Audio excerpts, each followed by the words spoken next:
Thumma salatu wassalamu ala al-Mustafa sayyidina Muhammad sallallahu alaihi wasallam wa amma ba'd.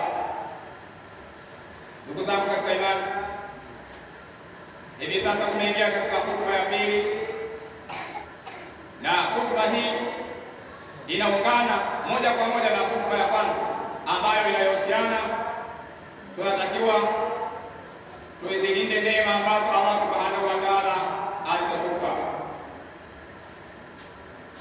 Allah subhanahu wa ta'ala ametupa neema mbalimbali na ameweka mgawanyiko katika neema hizo. Allah subhanahu wa ta'ala, wapo ambao wanawapa neema hizi na akawanyima hizi. Haya ni mapenzi yake, hakuna anayeweza kumpangilia katika hayo. Allah subhanahu wa ta'ala, kila mmoja amempa mgawanyiko katika kipato chake cha riziki. Kuna yule ambaye riziki yake imepanda na yule ambaye ameishusha.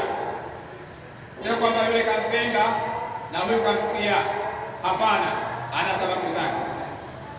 Allah subhanahu wa ta'ala ametujalia sisi katika nchi yetu hii, kutupa neema ya amani.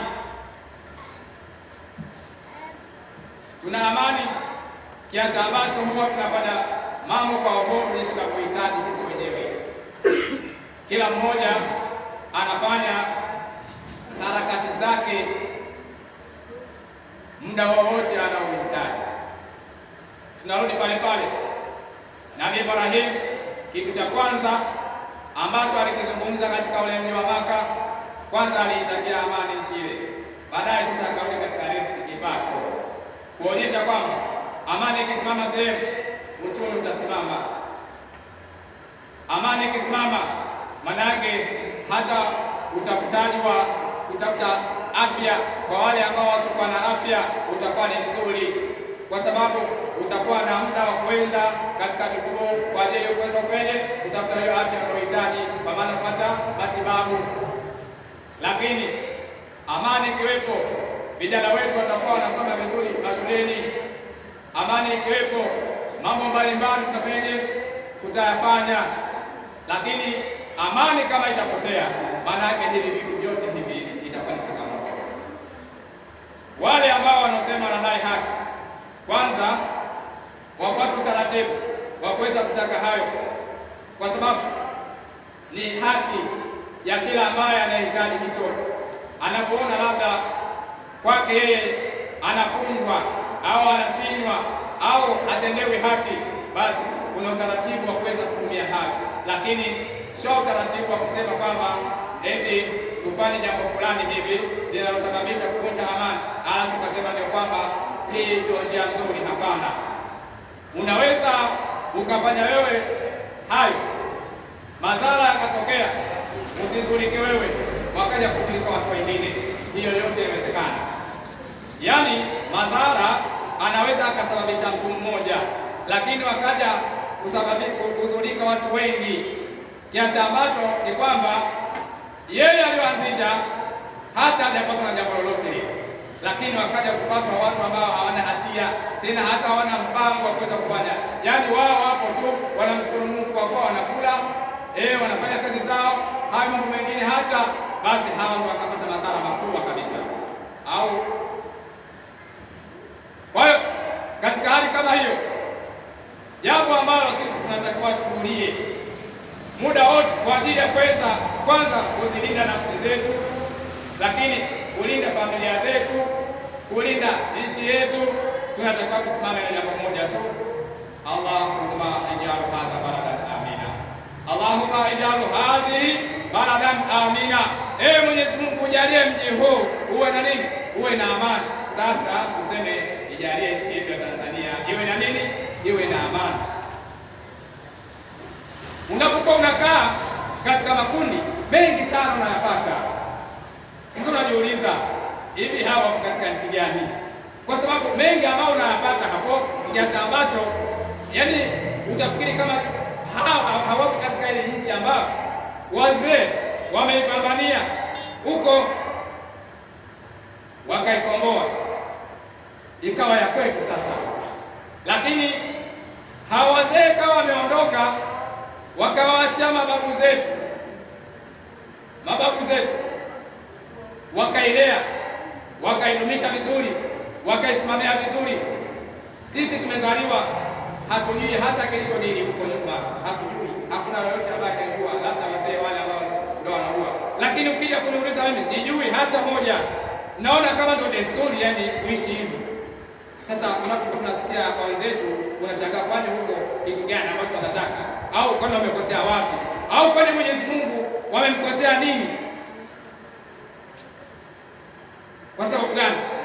Wewe hujazoea, hujawahi kuona, umezaliwa unafanya kazi zako mpaka unakuona kuwa katika umri huo,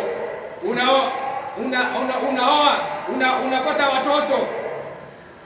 Sasa wanasema kwamba tuitumie vizuri neema ambayo Mwenyezi Mungu ametupa, kwa sababu Mwenyezi Mungu anapokuwa anabadilisha jambo kuja kurudisha tena kukaa katika mstari inagharimu sana. Na jambo lolote sio jambo la neema, jambo lolote ikiwa una kawaida kufanya jambo alafu baadaye ukageuka sasa kuirudisha katika mstari, inatakiwa inakugharimu sana.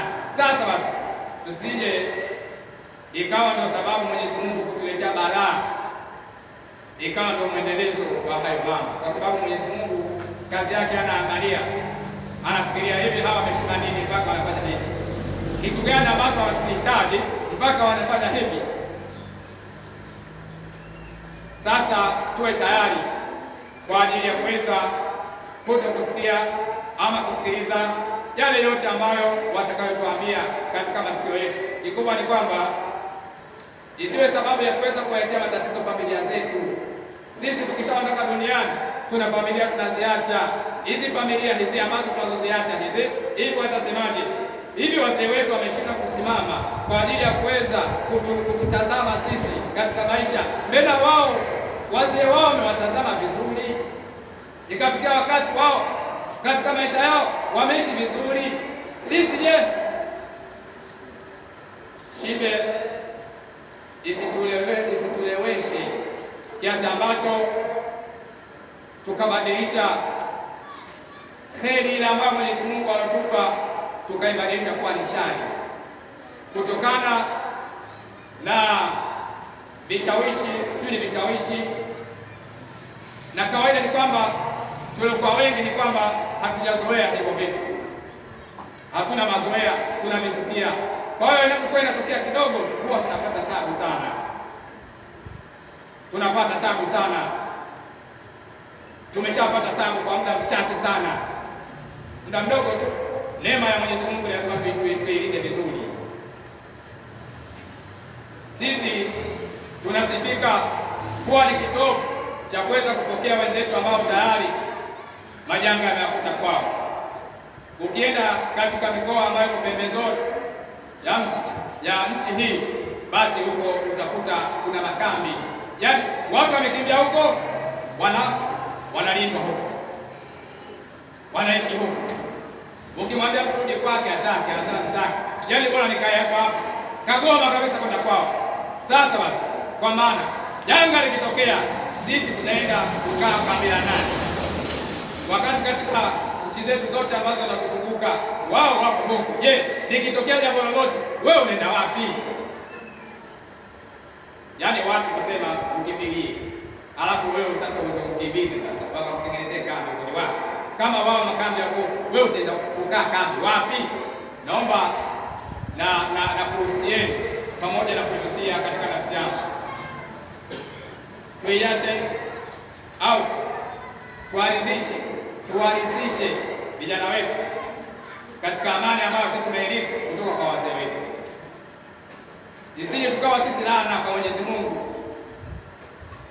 Yaani Mwenyezi Mungu kutulani sisi kwa kuwaachia wenzetu vizazi vyetu katika moto, kwa sababu wale watakuja kutunyoshea sisi vidole. Yaani sisi isiwe sababu ya kupata laana zile ambazo watoto wetu watakuja kutulani sisi. Kwa sababu gani? Sisi tumeirithi kutoka kwa wazee na wazee wameirithi kutoka kwa wazee wao amani. Wanasema ukiona kitu ukipendi, wewe acha. kitu haukipendi, manake isije ukasababisha ugomvi kwa kitu ambacho hukipendi. Kwani kuna sababu gani ya kuleta ugomvi? Kitu wewe ndio ukipendi kile kitu, manake kiache, ukatafuta kitu kile unachokipenda wewe, nenda toka. Kwa sababu gani? Mwenyezi Mungu amekadiria kila mmoja ataishi kwa wakati wake ambao Mwenyezi Mungu anampangia. Hakuna atakayeishi milele hapa. Kwa hiyo katika hali kama hiyo ni lazima sasa tukae katika mstari wetu, muda wetu upite, na wala tusiluguniwe na vishawishi vidogo sana, kwa sababu wahurumie wazee, wahurumie watoto wako, wahurumie wale mayatima tayari wameshapoteza wazazi wao, wahurumie wale mafukara ambao wanalandalanda katika mitaani, katika mitaa, katika majumba ya watu, ili waweze kupata tonge la kula leo na kesho. Hivi hao unawaangaliaje? Au kwa kuwa wewe tayari unapata minoti kila siku, unabadilisha chakula, unafanya unachokihitaji, hivi hao unawaangaliaje? Endapo kama wewe utasababisha jambo hili, hawa ambao tumewataja hawa masikini hawa, kuna wajane hawa, kuna kina mama hawa, kuna wazee hawa, kuna wale ambao wasiojiweza hawa unaweka katika fungu gani? Endapo wewe utasema ulianzishe hivi, hawa utawapeleka wapi? Ndio katika mambo ambayo Mwenyezi Mungu atasababisha sisi kutupa laana kwa ajili ya haya. Tumwombe Allah Subhanahu wa Ta'ala atujalie katika nyoyo zetu, katika nchi yetu, katika familia zetu tuwe na amani, salama, ili tuweze kutekeleza majukumu yetu ambayo Allah Subhanahu wa Ta'ala ametukadiria katika maisha yetu. Inna Allaha wa malaikatahu yusalluna 'alan nabi ya ayyuhalladhina amanu sallu 'alayhi wa sallimu taslima. Allahumma salli 'ala Muhammad wa 'ala ali Muhammad kama sallaita 'ala Ibrahim wa 'ala ali Ibrahim wa barik 'ala Muhammad wa 'ala ali Muhammad kama barakta 'ala Ibrahim wa 'ala ali Ibrahim fil 'alamin innaka Hamidum Majid. Allahumma arhamhum sahabata Abu Bakar Siddiq wa Umar al-Faruq wa Uthman ibn Affan wa Ali bin Abi